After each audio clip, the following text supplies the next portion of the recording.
அஸ்ஸலாமு அலைக்கும். எல்லாத்துக்கும் வணக்கம்.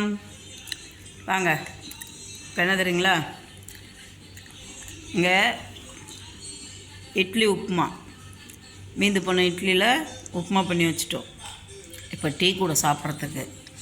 அப்புறம் இது வந்து மத்தியானம் கூட்டு வச்சுருந்தோம், சுரக்காய் கூட்டு.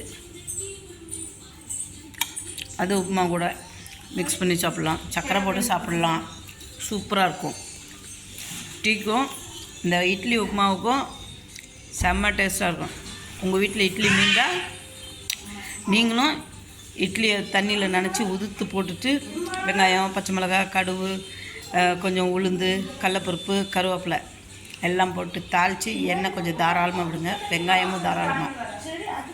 அந்த உதுத்து வச்ச இட்லி அது தூக்கி கொட்டி சும்மா கிண்டிட்டு, இங்கே பாருங்கள், இந்த வெங்காயம் வந்து கலர் சேஞ்ச் ஆகக்கூடாது. இங்கே பார்த்தீங்களா, அப்படியே அந்த கலராகவே இருக்கணும், வெங்காய கலராகவே.